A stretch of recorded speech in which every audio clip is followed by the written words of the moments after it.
So అందరికి నమస్తే అండి. Welcome to our channel.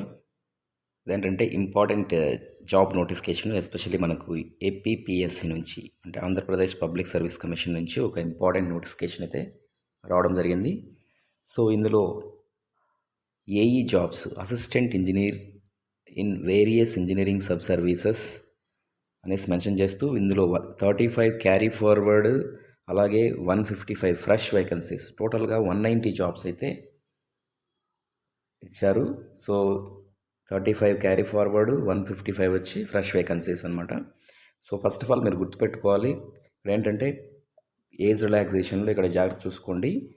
ఎవరికైతే క్యారీ ఫార్వర్డ్ ఉంటాయో వాళ్ళకి ఫ్రెష్ వేకెన్సీస్కి ఏజ్ రిలాక్సేషన్స్కి ఎలిజిబిలిటీస్ లేవని అది మెన్షన్ చేశారు. అది ఒకసారి జాగ్రత్త చూసుకోండి. అది నేను మళ్ళీ డిస్ప్లే చేస్తాను, మళ్ళీ మీకు చూసుకోండి. ఇక్కడ ఏంటంటే మీరు ఇమీడియట్గా దీన్ని అప్లై చేసుకోవాలి. మీకు 21 అక్టోబర్ నుంచి మీకు నవంబర్ 11 వరకు అయితే మీకు అప్లికేషన్స్ అప్లై చేసుకోవచ్చు. సో నోటిఫికేషన్ గురించి కంప్లీట్గా మనం డీటెయిల్స్ అయితే చూస్తున్నాం ఇక్కడ.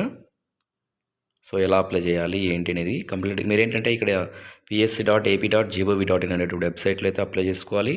సో తర్వాత మళ్ళీ మనం దీని గురించి డిస్కస్ చేస్తాం. ఇప్పుడు వేకెన్సీస్ అనేది మనం చూద్దాం ఇక్కడ. సో చూడండి, ఇక్కడ మనకు చూసినప్పుడు ఈ వేకెన్సీస్ అనేవి ఎలా ఉన్నాయి అంటే, ఏఈలో అంటే క్యారీ ఫార్వర్డ్లో చూసినప్పుడు AE civil, so RWS and S engineering subordinate services, ఇవి 24 క్యారీ ఫార్వర్డ్ వేకెన్సీస్ ఉన్నాయి. జోన్ వైజ్ జోన్ 1లోను, జోన్ 4లోను 6 వేకెన్సీస్, జోన్ 3లో అయితే 10 వేకెన్సీస్ ఉన్నాయి. అలాగే ఏఈ ఎన్విరాన్మెంటల్కి సంబంధించి అయితే 6 వేకెన్సీస్ ఉన్నాయి. ఇందులో జోన్ 4లో 3 ఉన్నాయన్నమాట. అలాగే రిమైనింగ్ జోన్స్లో 1 ఉన్నాయి. అలాగే ఇప్పుడు ఏఈ సివిల్, మళ్ళీ ఇక్కడ ఏంటంటే ఇక్కడ డిపార్ట్మెంట్ ఇక్కడ public health and MPL engineering services, ఇందులో 2 వేకెన్సీస్ ఉన్నాయి. సో మున్సిపల్ అసిస్టెంట్ ఇంజనీర్స్ వచ్చి 2 వేకెన్సీస్ ఉన్నాయి. అలాగే ground water subordinate services 1 vacancy. టోటల్గా క్యారీ ఫార్వర్డ్ అనేది 35 వేకెన్సీస్ ఉన్నాయన్నమాట. సో అలాగే మళ్ళీ ఫ్రెష్ వేకెన్సీస్ అనేవి చూస్తే ఇవి మనకు ఇదివరకు చెప్పినట్టు 155 వేకెన్సీస్ అయితే ఉన్నాయి. సో ఈ 155 వేకెన్సీస్లో మేజర్గా చూసినప్పుడు మనకు ఫస్ట్ 168 అనమాట. అంటే AE assistant engineer in civil, అది AP RWS and S engineering అనేసి మెన్షన్ చేశారు. సో ఇందులో ఏంటంటే 68 వేకెన్సీస్లో ఎస్పెషల్లీ మనకు 22 వేకెన్సీస్ అనేవి జోన్ 4లో ఉన్నాయి. అలాగే జోన్ 1లో 18 వేకెన్సీస్ ఉన్నాయి. జోన్ 3లో వచ్చి 15 వేకెన్సీస్, జోన్ 2లో వచ్చి 13 వేకెన్సీస్ ఉన్నాయి. ఇవి కాకుండా మళ్ళీ మనకు ఏఈ సివిల్ అండ్ మెకానికల్, ఇది పంచాయతీరాజ్ డిపార్ట్మెంట్ అనమాట. ఇందులో 34 వేకెన్సీస్ కంప్లీట్గా ఒక్క జోన్లోనే మెన్షన్ చేశారు, జోన్ 1లోనే. అలాగే AE civil and endowment subordinate services వచ్చి 3 వేకెన్సీస్ ఉన్నాయి. అలాగే AP water resources subordinate services వచ్చి 45 వేకెన్సీస్ ఉన్నాయి. ఇందులో కూడా మనకు జోన్ 4లో చూసినప్పుడు 17, జోన్ 3లో వచ్చి 11, జోన్ 2లో వచ్చి 8, జోన్ 1లో 9, జోన్ 2లో 9, అలాగే జోన్ 1లో 8 ఉన్నాయన్నమాట. సో లాస్ట్ వన్ ఏంటంటే ఏఈ మెకానికల్ వాటర్ రిసోర్సెస్ సర్వీసెస్లో మళ్ళీ 5 వేకెన్సీస్ ఉన్నాయి. సో టోటల్గా ఏంటంటే మనకు 155 వేకెన్సీస్ అనేవి ఫ్రెష్ వేకెన్సీస్, ప్లస్ 35 అనేది క్యారీ ఫార్వర్డ్ వేకెన్సీస్, టోటల్గా మనకు 190 వేకెన్సీస్ అనేవి ఉన్నాయన్నమాట. సో ఇది చాలా చాలా మంచి జాబు. ఏఈ లెవెల్లో ఇనిషియల్గా ఎస్పెషలీ బీఈ బీటెక్ వాళ్ళకు, అలాగే కొన్ని పర్టికులర్ డిప్లొమా వాళ్ళకు కూడా ఎలిజిబిలిటీ అయితే ఉంది.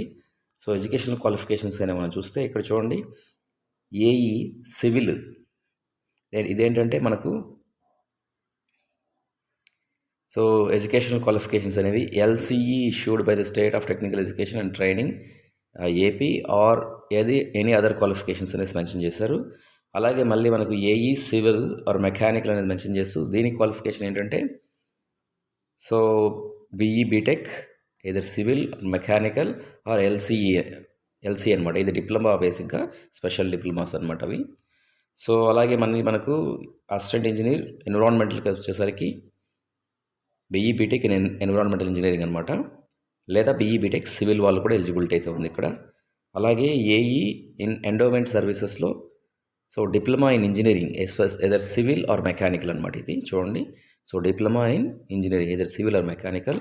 అలాగే AE in public health and MPL engineering సర్వీసెస్లో ఇది బీఈ బీటెక్ మెకానికల్ లేదా సివిల్, అలాగే ఇంకా different BSc engineering Banaras university లేదా ఈవెన్ ఏఎంఐ ఇచ్చేటటువంటి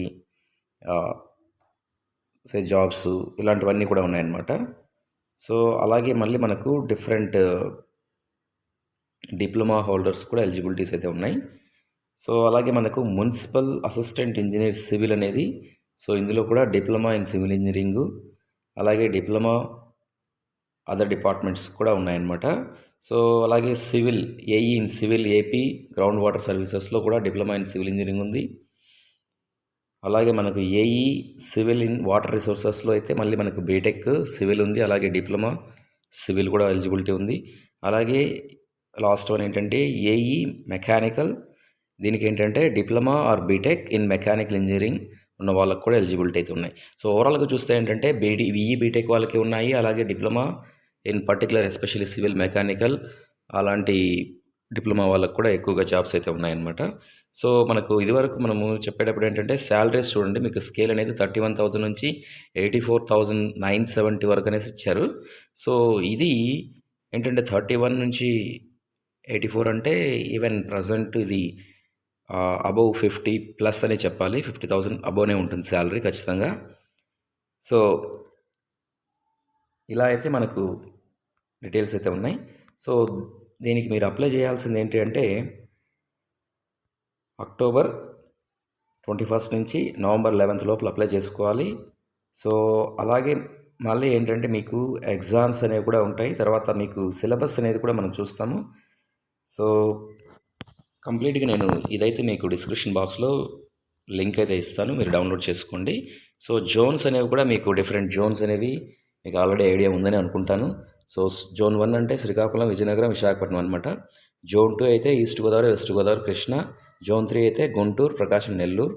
జోన్ 4 వచ్చి రాయలసీమ అనమాట, అంటే 4 డిస్టిక్స్. సో అలాగే ఏజ్ వచ్చేసరికి మనకి ఇక్కడ చూడండి, ఏజ్ అనేది మీకు 18 ఇయర్స్ నుంచి 42 ఇయర్స్ వరకు ఏజ్ అనేది ఉంటుంది. సో ఏజ్ రిలాక్సేషన్ అనేది పర్టికులర్ కేటగిరీ వాళ్ళకు 5 years age relaxation, especially SC ST BCs and EWS ఇచ్చారు. అలాగే ఎస్సీ ఎస్టీస్ క్యారీ ఫార్వర్డ్ అనే లిమిటెడ్ వీటికైతే ఏజ్ రిలాక్సేషన్ అనేది 10 ఇయర్స్ అనేసి మెన్షన్ చేశారనమాట. ఇక్కడ స్టార్ అని ఒకటి పెట్టారు.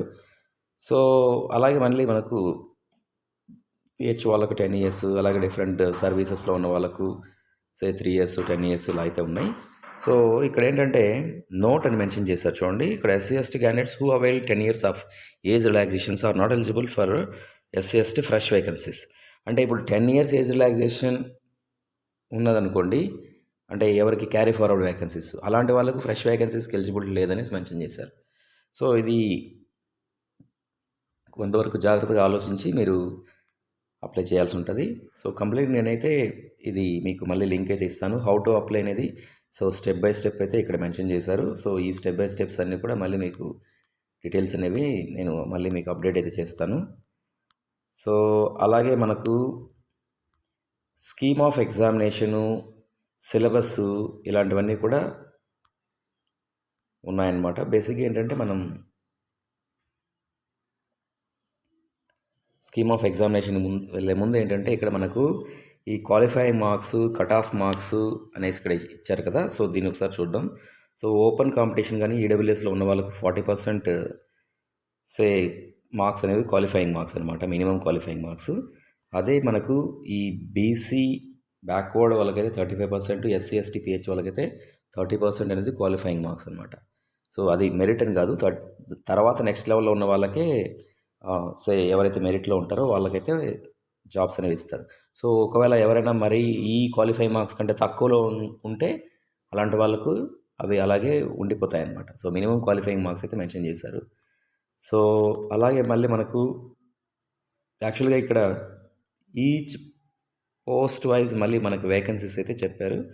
సో యాక్చువల్గా ఇది నేను ఎలాగో మీకు లింక్ ఇస్తాను కాబట్టి మీరు వాటిని మళ్ళీ చూసుకోండి. సో ఇండివిజువల్గా 68 మళ్ళీ vacancies, zone wise vacancies, so ఇలా అన్నీ ఉన్నాయన్నమాట.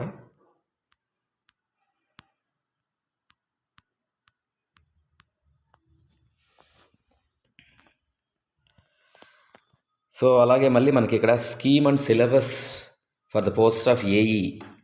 సో ఇక్కడ సిలబస్ వచ్చేసరికి మనకు ఏంటంటే ఇక్కడ ఆబ్జెక్టివ్ టైప్ మాత్రమే ఎగ్జామ్ అనేది ఉంది. సో గుర్తుపెట్టుకోండి, నెగటివ్ మార్క్స్ అనేవి ఉన్నాయి ఇక్కడ. యాక్చువల్గా negative marks 1/3 marks negative marks ఉంటాయి. క్వశ్చన్ పేపర్ ఖచ్చితంగా ఓన్లీ ఇంగ్లీష్ మీడియంలోనే ఉంది అనేది కూడా మెన్షన్ చేసేసారు. సో ఇక్కడ మళ్ళీ సిలబస్ అనేది చూసినప్పుడు మనకు జనరల్ స్టడీస్ అనేది 150 క్వశ్చన్స్, 150 మినిట్స్, 150 మార్క్స్ అనమాట. అలాగే పేపర్ 2 అనేది ఉంది, civil, mechanical, common, diploma standard ఉన్నటువంటి వాళ్ళకు. అదేంటంటే 150 క్వశ్చన్స్, 150 మినిట్స్, 150 మార్క్స్. అలాగే పేపర్ 3 అనేది ఉంది. సో ఇది ఓన్లీ ఏంటంటే పోస్ట్ కోడ్ 3 అనమాట. సో పోస్ట్ కోడ్ 3 ఇది వరకు మనం మెన్షన్ చేసాం కదా. సో ఆ పర్టికులర్ ఉన్న వాళ్ళకు బీటెక్ స్టాండర్డ్లో ఉన్నటువంటి అనమాట. ఇదేంటంటే 150 క్వశ్చన్స్, 150 మినిట్స్, 150 మార్క్స్ అనమాట.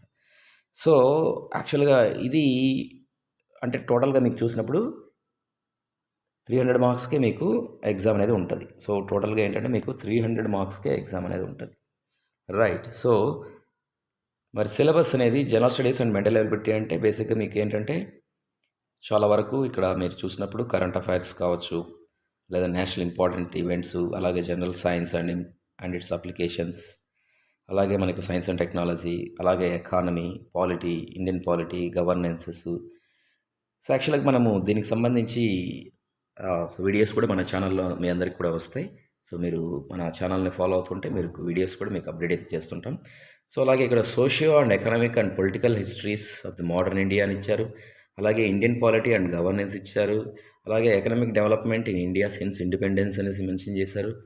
అలాగే మనకు జాగ్రఫీ ఉంది, డిజాస్టర్ మేనేజ్మెంట్ ఉంది, అలాగే మనకు సస్టైనబుల్ డెవలప్మెంట్, అలాగే మనకు logical reasoning, analytical ability, data interpretation ఉన్నాయి. డేటా అనాలిసిస్ వచ్చి tabulation of data, visual representations, basic data of analysis.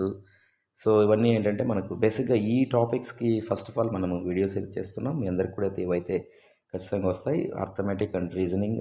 So వీటిపైన అలాగే మనకు ఈ బైఫర్కేషన్ యాక్ట్. సో ఇవన్నీ ఏంటంటే మీకు ఉన్నటువంటి సిలబస్, ఎస్పెషలీ ఈ 150 క్వశ్చన్స్ ఉన్నటువంటి జనరల్ స్టడీస్ అండ్ మెంటల్ ఎబిలిటీలో బేసిక్గా ఏంటంటే ఎవరెవరి సబ్జెక్ట్ వాళ్ళు ఐడియానే ఉంటుంది. బట్ పేపర్ 1 అనేది మాత్రం జాగ్రత్తగా ఈ సిలబస్ని పెట్టుకొని మీరు వైడ్గా ఉంటుంది కాబట్టి సో మీరు అప్డేట్ అయ్యి ప్రిపేర్ అవుతూ ఉండాలి. కొన్ని కామన్గా ఉంటాయి, కొన్ని కరెంట్ అఫైర్స్, అలాగే ఎకానమీ లాంటి టాపిక్స్ అప్డేట్ అవుతూ మీరు దాని ప్రకారం ప్రిపేర్ అవ్వాలి. అలాగే కామన్ పేపర్స్ అని చెప్పారు కదా. సో పేపర్ 2లో చూసినప్పుడు మనకు సాయిల్ మెకానిక్స్, బేసిక్ ఇది common for civil and mechanical paper 2. So ఇది డిప్లొమా స్టాండర్డ్ అని మెన్షన్ చేశారు. సో దీంట్లో ఏంటంటే సాలిడ్ మెకానిక్స్, ఫ్లూయిడ్ మెకానిక్స్. అలాగే పేపర్ 3కి వచ్చేసరికి common for environmental or civil, ఇది బీటెక్స్ లెవెల్లో అనమాట.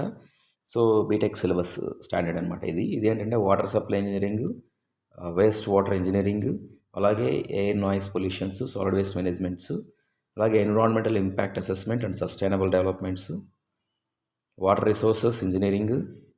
సో వీటిలో ఏంటంటే మళ్ళీ మనకి ఫ్లూయిడ్ మెకానిక్స్, హైడ్రాలజీ, ఇరిగేషన్, తర్వాత surveying, soil mechanics and foundation engineering, transportation engineerings, అలాగే solid mechanics and analysis of structures, design of structures, మళ్ళీ వీటిలో building materials, construction practices. So ఇవి యాక్చువల్గా మీకు ఉన్నటువంటి సిలబస్ అనమాట.